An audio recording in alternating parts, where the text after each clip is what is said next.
নমস্কার, আপনারা দেখছেন জেলার ১ নম্বর online TV channel Birbhum RC TV.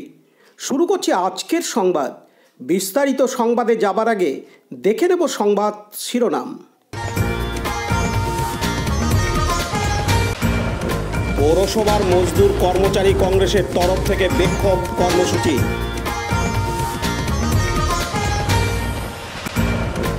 বোমাবাজি, মারামারি ও জমায়েতের অভিযোগে গ্রেপ্তার আরও ৪। নৃশংসভাবে খুনের ঘটনায় গ্রেপ্তার প্রেমিক নানুরে।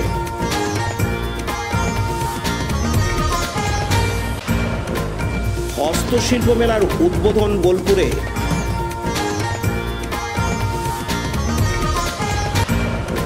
অঙ্গনওয়াড়ি কর্মী ও সহায়িকাদের ডেপুটেশন খয়রাসোলে। সারা ভারত গণতান্ত্রিক মহিলা সমিতির স্মারকলিপি রাজনগরে।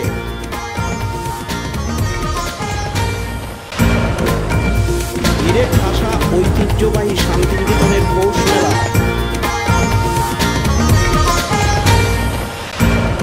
বিজেপির উদ্যোগে বীর বালক দিবস পালন মোরারয়ে।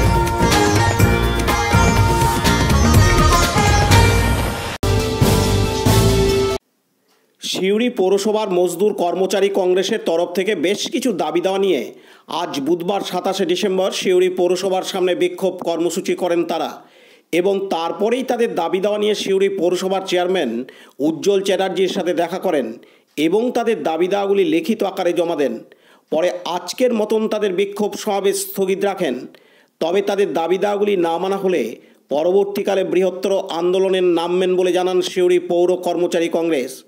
এদিন সিউড়ি পৌরসভার মজদুর কর্মচারী কংগ্রেসের তরফ থেকে জানানো হয়, কর্মচারীদের জন্য যে অস্থায়ী কর্মচারীরা তারা ঘোষিত মজুরি প্রদান, ঠিকা শ্রমিক এবং আরও বিভিন্ন শ্রমিক যাদের পার্মানেন্ট কাজ নয় তাদের করেছি প্রভিডেন্ট ফান্ড।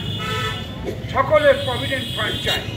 কিছু লোকে অস্থায়ী কর্মচারী প্রভিডেন্ট ফান্ডের ব্যাপারে আমি অল্প অল্প করে সবাইকে দেবো এবং আপনাদের সঙ্গে আমরা আপনাদেরকে তখন নির্দিষ্টভাবে এগ্রিমেন্ট করে নেব। তারপরে আমরা বলেছি সামাজিক সুরক্ষা, মেডিকেল ভাতা, ইন্স্যুরেন্স এবং যেগুলো পেনশন প্রাপ্য এবং আরও যে সমস্ত দাবিগুলো আছে রাস্তাঘাট পরিষ্কার করে সেটাও তিনি ব্যবস্থা করে দেবেন। এবং আপনারা মনে রাখুন যে আমরা যেটা ধারাবাহিকভাবে সেইটা প্রতিবাদ কর্মসূচি বিক্ষোভ আমরা স্থগিত রাখলাম, কারণ চেয়ারম্যানের প্রতিশ্রুতি প্রথম সপ্তাহে জানুয়ারিতে বুদ্ধির সঙ্গে যেগুলো পারবেন সেগুলো বলেছেন, যেগুলো পারবো আমি তেমন একটা যেমন ধরুন। পাশাপাশি সিউড়ি পৌরসভার চেয়ারম্যান উজ্জ্বল চ্যাটার্জি বলেন, মিউনিসিপালিটি যারা অস্থায়ী কর্মচারী আছে কদিন আগে থেকে আমাকে একটা টাইম চেয়েছিল। তো আজকে আমাকে ডেপুটেশন ঠিক বলবো না, ইউনিয়নের কজন আর আমাদের মিনাল্লা আছে আমাদের যে সভাপতি আমাদের আইনটিউসি, সে আমাদের ওই সব ম্যাটারগুলোর জন্য আগেও আমি যখন চেয়ারম্যান ছিলাম ওদের কিছু পিএফ করে দিয়েছিলাম, লেবারদের কিছু এখনো পিএফ হয়নি, সেই ব্যাপারে বললো, আশ্বাস আমি দিলাম যে আমাদের যেটা পিএফ একটা কেস চলছে তাড়াতাড়ি আমি আমাদের এই উৎসব শেষ হয়ে গেলে সামনের মাসে বসবো। ওরা যেটা দাবি আছে যে কিছু কিছু লেবারদের যারা অস্থায়ী তাদের পিএফ এখনো হয়নি, সেইটার জন্য ডিমান্ড করেছে। তো আমি চেষ্টা করবো যাতে তাদের হয়ে যায়। পার্থ দাসের report, Birbhum RC TV, Suri.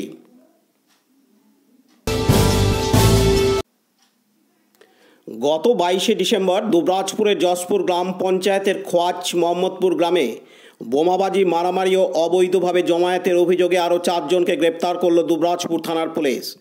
ধৃতদের নাম শেখ ইন্তাজুল ও শেখ নূর ইসলাম। এই দুজনকে ধরা হয়েছে পশ্চিম বর্ধমানের নিউ টাউনশিপ থানা এলাকার জেমুয়া থেকে। শেখ সাদেক আলী ও শেখ রফিককে দুবরাজপুরের জয়দেব মোড় থেকে ধরা হয়েছে বলে পুলিশ সূত্রে জানানো হয়েছে। ৪ জনকে আজ বুধবার ২৭শে ডিসেম্বর দুবরাজপুর আদালতে তোলা হলে বিচারক প্রত্যেককেই ৯ দিনের পুলিশি হেফাজতের নির্দেশ দেন। প্রসঙ্গত, এই ঘটনায় মোট ৯ জন গ্রেপ্তার হলেন। গ্রামে রয়েছে পুলিশ পিকেট। অভিযুক্তদের খোঁজে তল্লাশি চালাচ্ছে পুলিশ।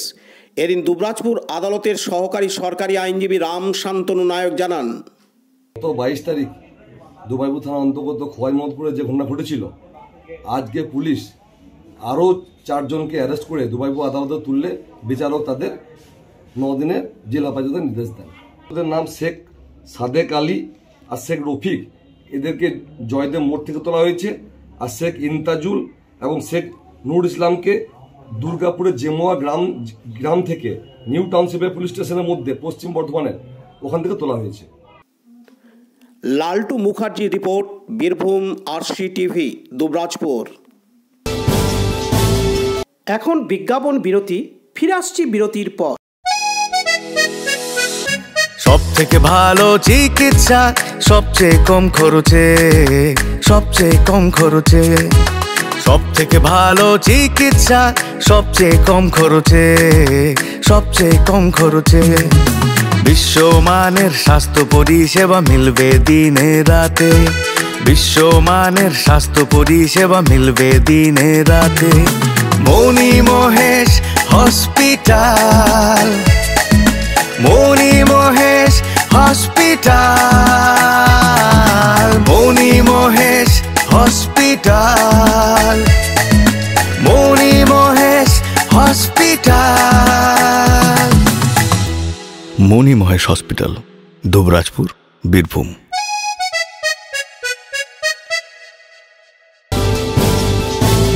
ফিরে এলাম বিরতির পর।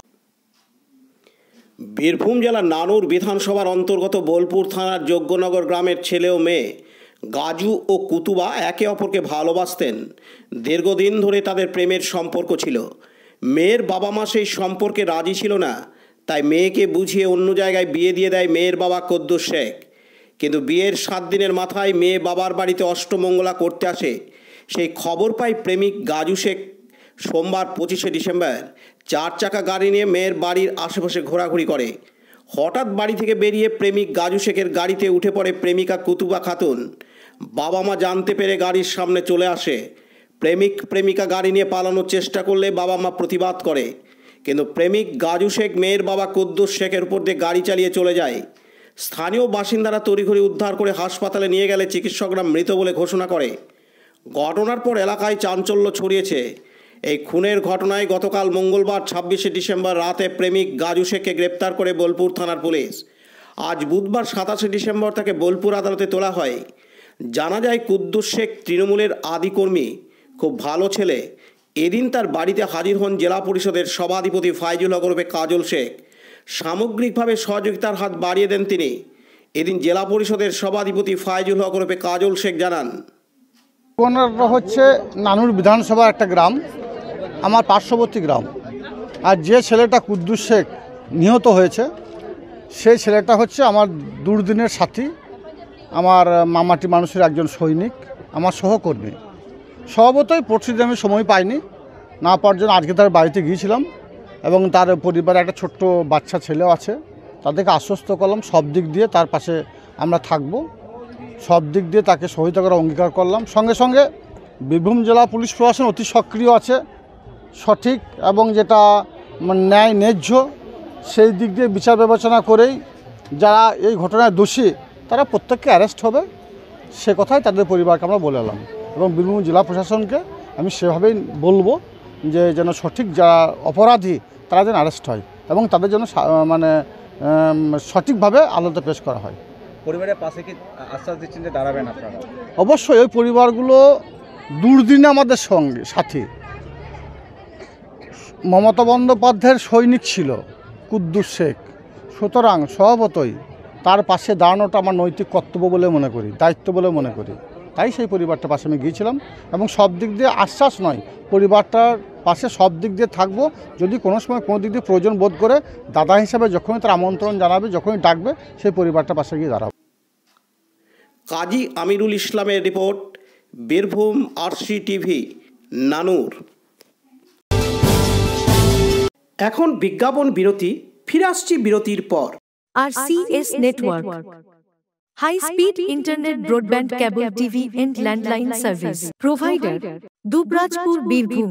আমাদের এখানে পাবেন BSNL, RailTel, city alliance, NGO ফাইবারের internet, cable TV and landline টেলিফোনের কানেকশন নিতে যোগাযোগ করুন। দুবরাজপুর 0346229627 7449000072 9732202011 8207037404। সিউড়ি 034622999995 9647669665 7063544520। ফিরে এলাম বিরতির পর। মুখ্যমন্ত্রী মমতা বন্দ্যোপাধ্যায়ের অনুপ্রেরণায় আজ বুধবার 27 ডিসেম্বর বিকেল 4টের সময় বোলপুর থানার অন্তর্গত শিবপুরে বিশ্ব ক্ষুদ্র বাজারে অনুষ্ঠিত হল হস্তশিল্প মেলা। এই হস্তশিল্প মেলা চলবে আগামী 8ই জানুয়ারি পর্যন্ত। হস্তশিল্প মেলাতে ছোট ছোট শিল্পীরা নিজের হাতে তৈরি করা জিনিস সাজিয়ে বসেছেন এবং এই মেলাতে বিক্রি করছেন। এই মেলাতে বিভিন্ন জেলার হস্তশিল্পীরা অংশগ্রহণ করেছেন। আজ এই হস্তশিল্প মেলার প্রদীপ প্রজ্বলনের মধ্য দিয়ে শুভ সূচনা করেন রাজ্যের ক্ষুদ্র কুটির শিল্পমন্ত্রী তথা বোলপুরের বিধায়ক চন্দ্রনাথ সিনহা। সঙ্গে ছিলেন সিউড়ির বিধায়ক বিকাশ রায়চৌধুরী, জেলা পরিষদের সভাধিপতি ফায়েজুল হক ওরফে কাজল শেখ, অতিরিক্ত জেলাশাসক বিশ্বজিৎ মোদক সহ অন্যান্য বিশিষ্ট ব্যক্তিবর্গ। এদিন রাজ্যের ক্ষুদ্র কুটির শিল্পমন্ত্রী তথা বোলপুরের বিধায়ক চন্দ্রনাথ সিনহা জানান, প্রতি জেলারই এক স্টল এসছে, সেখানে প্রতি জেলা থেকেই নানা শিল্পীরা একটা স্টলেই তারা আছে এবং তাছাড়াও আমাদের কাঁথা স্টিচের জন্য একটা আলাদা প্যাভিলিয়ন করা হয়েছে, সেখানে কাঁথা স্টিচের শিল্পীরা সেখানে তাদের জিনিসপত্র প্রদর্শন করছে। এই মেলা কতদিন? মেলা 8ই জানুয়ারি পর্যন্ত চলবে। পাশাপাশি জেলা পরিষদের সভাধিপতি ফায়েজুল হক ওরফে কাজল শেখ বলেন, যতখানি সাহায্য করার প্রয়োজন ততখানি করবে। সোনার বাংলা মুখ্যমন্ত্রী মমতা বন্দ্যোপাধ্যায়ের অনুপ্রেরণায় সারা বাংলা জুড়ে উন্নয়নের জোয়ার বইছে।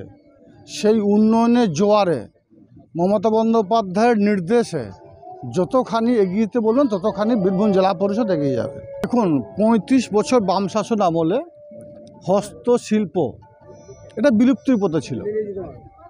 বিশেষ করে আমি যদি বীরভূম, বর্ধমান সহ পার্শ্ববর্তী যে সমতল ভূমি যেগুলো আছে সেগুলোতে আমার যারা মায়েরা বোনেরা আছে তারা যে কাঁথা স্টিচ যে শিল্পটা সেটা বিলুপ্তির পথে ছিল। সোনার বাংলা মুখ্যমন্ত্রী মমতা বন্দ্যোপাধ্যায় 2011 সালে বাংলার মসনদে বসার পর অর্থাৎ বাংলা মুখ্যমন্ত্রী হওয়ার পর শিক্ষা, স্বাস্থ্য, কর্মসংস্থান, সুশাসন প্রত্যেকটি ক্ষেত্রে যে অভাবনীয় পরিবর্তন ঘটিয়েছেন, সঙ্গে সঙ্গে এই হস্তশিল্পীদেরও বিভিন্ন দিক দিয়ে আর্থিকভাবে সহায়তা করে এটা সারা বিশ্বের বাজারে সমাদৃত করেছেন। যার জন্য আজকের এই মেলা প্রাঙ্গণ থেকে সোনার বাংলা মুখ্যমন্ত্রী মমতা বন্দ্যোপাধ্যায়কে নতমস্তকে প্রণাম জানাই এবং আমি চাইব উনি দীর্ঘজীবী হন এবং এইভাবেই আমার বাংলার ঘরে ঘরে যারা হস্তশিল্পী আছে তারা আরও উদ্বুদ্ধ হোক, আরও অনুপ্রাণিত হোক এবং আমার বাংলা আরও এগিয়ে যাক। কাজী আমিরুল ইসলামের report, Birbhum RC TV, Bolpur. আজ বুধবার 27 ডিসেম্বর বীরভূম জেলার খয়রাসোল ব্লক এলাকার অঙ্গনওয়াড়ি কর্মী ও সহায়িকারা তাদের বেতন বৃদ্ধি সহ 5 দফা দাবি নিয়ে খয়রাসোল সুসংহত শিশু বিকাশ প্রকল্প আধিকারিকের অফিসের সামনে অবস্থান বিক্ষোভ প্রদর্শন ও স্মারকলিপি প্রদান করেন। তাদের দাবি, অন্যান্য রাজ্যের মতো আমাদেরও বেতন বৃদ্ধি করতে হবে। সিনিয়রিটির ভিত্তিতে যে পদোন্নতির সুযোগ রয়েছে সেই অনুযায়ী সহায়িকাদের শুধুমাত্র সিনিয়রিটির ভিত্তিতে অঙ্গনওয়াড়ি কর্মী পদে পদোন্নতি দিতে হবে। সঠিক পরিকল্পনা গ্রহণ করার মধ্য দিয়ে কাজের পরিবেশ ফিরিয়ে কাজ করার সুযোগ করে দিতে হবে। এদিন খয়রাসোল সিডিপিও তন্ময় সাহার অনুপস্থিতিতে স্মারকলিপি গ্রহণ করেন আইসিডিএস সুপারভাইজার প্রতিমা আচার্য। এদিন বিক্ষোভকারীদের পক্ষ থেকে খয়রাসোল ব্লকের অস্থায়ী সভাপতি বর্ণালী গড়াই জানান, আজ 27-12-23 তারিখে আমরা সমস্ত পশ্চিমবঙ্গ অঙ্গনারী কর্মী ও সহায়িকা কল্যাণ সমিতির পক্ষ থেকে অঙ্গনারী কর্মী ও সকল অঙ্গনারী কর্মী ও সহায়িকা দিদিরা আমাদের 5 দফা দাবি নিয়ে আমরা সিডিপিওর কাছে অবস্থান বিক্ষোভ করেছি। সেই অবস্থান বিক্ষোভের অনেকগুলো দাবি ছিল। তার মধ্যে 1 নম্বর হলো অঙ্গনারী ও কর্মী সহায়িকাদের অন্যান্য উন্নত রাজ্যের মতো এডিশনাল অনারিয়াম বৃদ্ধি করতে হবে। কর্মীদের 21,000 টাকা ও সহায়িকাদের 18,000 টাকা। রাজ্য সরকারি বিভিন্ন পদের সিনিয়রিটির ভিত্তিতে যে পদোন্নতির সুযোগ আছে সেই রকম সুযোগ আমাদের অঙ্গনারী কর্মী থেকে সুপারভাইজার পদে এবং অঙ্গনারী সহায়িকা দিদিদের থেকে অঙ্গনারী কর্মী পদে পদোন্নতি দিতে হবে। বিপিন পাল ও শেখ রিয়াজউদ্দিনের report, Birbhum RC TV, Khoyrasol. এখন বিজ্ঞাপন বিরতি, ফিরে আসছি বিরতির পর। কর্মখালী বীরভূম জেলার প্রতিটি ব্লকের সরকারি স্কুল, মাধ্যমিক, উচ্চ মাধ্যমিক ও হাই মাদ্রাসা কোম্পানি পেরোল এ কম্পিউটার শিক্ষক নিয়োগ চলছে। যোগ্যতা যেকোনো শাখার স্নাতক, computer diploma, BCA, MCA, BTech, MTech. বয়স 18 থেকে 35 বছর। এই সুযোগ নিতে সরাসরি অ্যাপ্লাই করুন। dlcrecruitment.org, helpline 9643015065। ফিরে এলাম বিরতির পর। সারা ভারত গণতান্ত্রিক মহিলা সমিতির পক্ষ থেকে রাজনগরের বিডিওকে স্মারকলিপি প্রদান করা হয় আজ বুধবার 27 ডিসেম্বর। 6 দফা দাবি নিয়ে সারা ভারত গণতান্ত্রিক মহিলা সমিতির পক্ষ থেকে একটি মিছিল করে রাজনগরের বিডিওর কাছে স্মারকলিপি প্রদান করেন সংগঠনের মহিলা নেতৃত্ব। অবিলম্বে 100 দিনের কাজ শুরু করতে হবে। 100 দিনের কাজের বকেয়া টাকা অবিলম্বে প্রদান করতে হবে। প্রতিটি এলাকায় পানীয় জলের সুব্যবস্থা করতে হবে। শস্য বিমার টাকা সমস্ত চাষিদের প্রদান করতে হবে প্রভৃতি 6 দফা দাবি নিয়ে রাজনগরের বিডিওকে স্মারকলিপি প্রদান করা হয়। সংগঠনের পক্ষে উপস্থিত ছিলেন জেলা সম্পাদিকা কেনিচ রবিউল ফাতেমা, কবিতা রায়, চৈতালি ধীবর, মিনতি পাউরিয়া, অন্নপূর্ণা মাল প্রমুখ। খান আরশাদের report, Birbhum RC TV, Rajnagar. এখন বিজ্ঞাপন বিরতি, ফিরে আসছি বিরতির পর। আপনার কি দিন দিন ওজন বাড়ছে? ফ্যাট বা ভুঁড়ির সমস্যা? কিছুতেই ওজন কমাতে পারছেন না? আর দেরি না করে বাড়িতে থেকেই সঠিক ডায়েট চার্টের মাধ্যমে লাইফস্টাইল চেঞ্জ করে ওজন বা ফ্যাট কমাতে শুরু করুন। 30 days money back guarantee. 30 days money back guarantee. প্রয়োজনে ওজন বাড়াতে পারবেন। 30 days money back guarantee. 30 days money back guarantee. যোগাযোগ করুন কবিগুরু ওয়েলনেস সেন্টার, টাইগার ক্লাবের সন্নিকটে, চুরিপাড়ার শিউরি, বীরভূম। মোবাইল নম্বর 9153121371, 8900251912। ফিরে এলাম বিরতির পর। ঐতিহ্যবাহী শান্তিনিকেতনের পৌষ মেলা শুরু হয়েছে 7ই পৌষ। আজ বুধবার 10ই পৌষ, চতুর্থ দিন। চতুর্থ দিনে ঐতিহ্যবাহী শান্তিনিকেতনে পৌষ মেলায় ভিড়ে ঠাসা। এই মেলায় অগণিত মানুষের ভিড় বেড়েই চলেছে। দেশ বিদেশের বহু দূর দূরান্ত থেকে মানুষ ছুটে আসছেন এই মেলা দেখার জন্য। কারণ 3 বছর পূর্বপল্লী মাঠে পৌষ মেলা অনুষ্ঠিত হয়নি, তাই এবার ফের পূর্বপল্লী মাঠে পৌষ মেলা অনুষ্ঠিত হচ্ছে। সকল দর্শনার্থী আনন্দে আত্মহারা। পর্যটকরা কেনাকাটা থেকে শুরু করে খাওয়া দাওয়া এবং মেলা ঘুরে পরিবার পরিজনদের নিয়ে আনন্দ করছেন। এদিন শান্তিনিকেতনের এক প্রাক্তন পড়ুয়া জানান, সর্বপ্রথম ভালো লাগছে যে মেলা উপলক্ষে মাঠটাতে পা দিতে পারলাম, কারণ মাঠটা তো এখন বন্ধ থাকে। মাঠটা তো আমাদের কাছে আবেগ, মানে অনেক কিছু মানে সঞ্চিত একটা সম্পত্তির মতন আমাদের অনুভূতি সব কিছু। এই মাঠ জুড়ে প্রচুর গল্প রয়েছে। ছাত্রী ছিলাম, তাছাড়াও এখানে ছাত্রছাত্রী ছাড়াও অনেক লোকাল মানুষজন রয়েছে যাদের বহু বছর ধরে মাঠ নিয়ে বহু রকম ধরনের একটা অনুভব কাজ করে। এবং আগে হয়তো বুঝতাম না, খোলা থাকতো, বন্ধ আছে বলে মেলা উপলক্ষে খোলার জন্য আরও বেশি অনুভব জেগে উঠলো আর কি। তো মেলার তো আনন্দ রয়েছেই, 3 বছর পর হচ্ছে, তার সাথে মাঠে যে ঘুরে বেড়াচ্ছি সেটা একটা অন্যরকম অনুভূতি হচ্ছে, যেটা আগে সেই রিয়েলাইজেশনটা হয়নি, যেটা এবছর হচ্ছে, সেটা একটা অন্যরকম পাওয়া। আর মেলা তো মানে বরাবরের জন্যই খুব স্পেশাল। আমাদের বছরে তো কয়েকটা অনুষ্ঠান হয় যেগুলো আমাদের ছাত্রছাত্রীদের স্পেশালি আরও বেশি আনন্দ দেয়, কারণ এখানে তো মূর্তি পুজোয় বিশ্বাসী নই আমরা, তো অন্যান্য অনুষ্ঠানগুলো হয় না যেগুলো আর কি অন্যান্য জায়গাতে হয়, যে নানান ধরনের পুজো আচ্ছা। এখানে আমাদের পৌষ মেলা, বসন্ত উৎসব, বর্ষা মঙ্গল, এইগুলো নিয়ে আমরা মেতে থাকি আর কি। একটা অনুষ্ঠান থাকবে 7ই পৌষ, সাতিনতলায় যাব, একটা মন্ত্রপাঠ হবে, ব্রহ্মসঙ্গীত হবে সকালবেলা, তারপরে সেখান থেকে আসবো মেলার মাঠে, এসে মেলা ঘুরবো, বা হয়তো আমরা কখনো কখনো এনএসএস ডিউটি করেছি, এই চাবি হারিয়ে গেছে, এই হারিয়ে গেছে, এই যে সারাদিন ধরে একটা বলা আনন্দ, মানে সকালবেলা এসে একদম রাত্রেবেলা বাড়ি ফেরা, খাওয়া দাওয়া থাকা, মানে পারলে এখানে যা যা জিনিস পাওয়া যায় যদি একদম কেউ কিছু না নিয়েও আসে সে কিনতে কিনতে তার সারাদিন ধরে তার চলে যাবে, কেটে যাবে। তো এই সব কিছু নিয়ে মানে পৌষ মেলা একটা রমরমা ব্যাপার শান্তিনিকেতন। বিগত 3 বছর পর আবারও সেই আনন্দ তাহলে ফিরে এলো। হ্যাঁ একদম ফিরে এলো, মানে ভীষণ। আর এত উৎফুল্ল সবার মধ্যে, এত উল্লাস দৃষ্টি সবার, এত চোখগুলোতে এত আনন্দ, সেটা দেখে আরও বেশি আনন্দ লাগছে। কারণ এখানকে মানে একটা শান্তিনিকেতনের মেলা বলতে তো আশেপাশে সমস্ত গ্রাম বা মানে এই পুরো লোকালিটিটা আর কি, পুরো জায়গাটার মানুষগুলোর একটা আনন্দ যে আসবো ডিসেম্বরের শেষে, একটা শেষের সপ্তাহটা একদম রমরমিয়ে যাবে, সেই আনন্দ খুশিটা আবার দেখতে পাচ্ছি যে মুখগুলো দেখতে পেতাম না 3 বছর ধরে। মানে একদম একটা শুধুমাত্র কোভিড মানে একটা রোগ তো নয়, তারপরে যেন 3টে বছর ধরে সবার হাসি খুশি আনন্দ উৎসবগুলো কেড়ে নিয়েছিল।